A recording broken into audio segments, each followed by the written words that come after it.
ơi ngay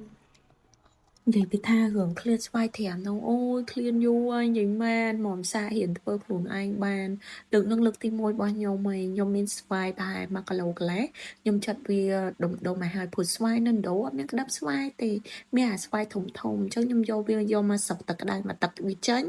hay dương sầu nước dương ở đây sầu cho nó đấy còn là đã châu lụa lược tranh mổ nhôm miên cái thôn mới tiết đã thèm tờ co hai xỉa chẳng đã vì ai tờ chia món của ai xoay nó biết tôn toàn hay có ngày nâng nhôm miên mà rồi 50 gram nhôm liên bảo bay là priệp bái lia cho mồi nâng xoay để dương xoàng pi tờ co mèo chẳng ấy hay có so nâng cứ nhôm chạy châu không nâng từngបន្ទាប់មកចំហល់វាឲ្យសព្វមួយស្ករហើយអំបិលអញ្ចឹងឯងឃើញស្ករច្រើនអញ្ចឹងឯងតែអត់មានផ្អែមទេព្រោះដោយសារពេលយើងត្រាំទៅវាចេញទឹកម៉ាវហើយចំហល់វាឲ្យសព្វអញ្ចឹងទៅតែមកខ្ញុំនេះភ្លក់រហូតហ្មងដើម្បីស្វែងត្រាំសុខចិត្តទិញគីឡូថ្មីមកទៀតនិយាយមែនខ្ញុំជូតគីឡូស្អាតហើយខ្ញុំយកស្វាយដែលយើងត្រាំហើយហ្នឹង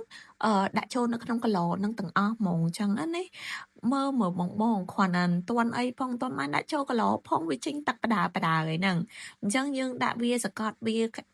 ខាងខំឲ្យណែនអញ្ចឹងទៅជូតមាត់គីឡូយើងឲ្យស្អាតមកកុំឲ្យវាស្អិតអញ្ចឹងព្រោះស្ករយើងប្រើស្កររៀងច្រើនគួរសមដែរហើយបន្ទាប់មកខ្ញុំមូរកម៉ោវាឲ្យជិតទុកនៅខាងក្រៅប្រហែលជា15ទៅ30នាទីបានខ្ញុំយកវាដាក់ទូទឹកកកមានស្វាយត្រាំអត់មានអំបិលមិនកើតអូយនិយាយថាជាតិហ្មងបើបានអំបិលលីងបែបអញ្ចឹងណាអូយមើលទឹកមុខមួយនេះនេះខានញ៉ាំយូរគាត់បានស្វាយត្រាំញ៉ាំអស់និយាយថាអារម្មណ៍ហោះហើរឡើងដល់ណាដល់ណីវគ្គក្រោយចាំខ្ញុំប្រាប់ពីរបៀបធ្វើអំបិលលីងម្ដងអូយ